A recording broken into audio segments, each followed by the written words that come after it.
జగన్మోహన్ రెడ్డి గారు ఖచ్చితంగా అరెస్ట్ అవుతారని అన్నారు. ఇక్కడ ఈడీ కానీ సిట్ కానీ విచారణ ఏ విధంగా జరుగుతుంది అనేది ఫస్ట్ చూసుకోవాలి సార్. ఇక్కడ కూటమి ప్రభుత్వం వచ్చిన తర్వాత చంద్రబాబు పవన్ కళ్యాణ్ గారు ఎక్కడ ఉన్నారు, ఆయన సనాతనం అంటున్నారు కదా, ఇదేంటి ఆయన అది కూడా చెప్తాను. ఇదంతా కంపెనీ లింకులు సంబంధించి పాలసీ లెవెల్స్ గురించి ఇవన్నీ మొత్తం అంతా క్షుణ్ణంగా తెలుసుకున్న తర్వాత ఒక్కొక్కరు అరెస్ట్ చేస్తున్నారు. దీంట్లో ఏదో కక్ష సాధింపు చర్యల్లాగా వీళ్ళనేదో అరెస్ట్ చేసి మేమేదో జైల్లో నింపాలనే కోరికలు అయితే ఇక్కడ కూటమి ప్రభుత్వంలో లేవు.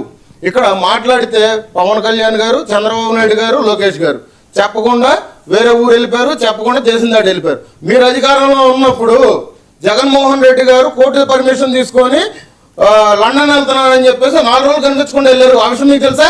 పోనీ ఎక్కడికి వెళ్ళాడు ఆ టైంలో 4 రోజులు? చెప్తారా మీరు సమాధానం? మీరు 4 రోజులు మీరు ఇక్కడ డిబేట్ దగ్గరకు వచ్చి మళ్ళీ వాళ్ళ వ్యక్తిగత విషయాల గురించి మీరు మాట్లాడతారు.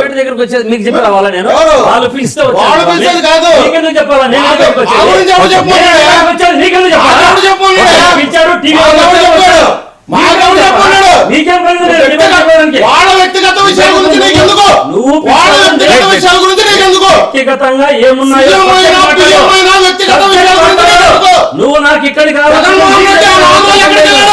జగన్మోహన్ రెడ్డి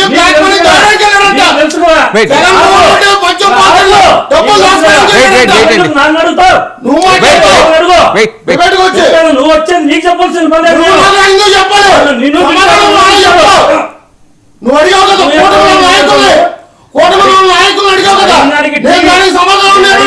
టీవీ ద్వారా సమాధానం చెప్పు. నువ్వు చెప్తే లేదు ఇక్కడ పనికి మాలిన మాటలు పనికి మాలిన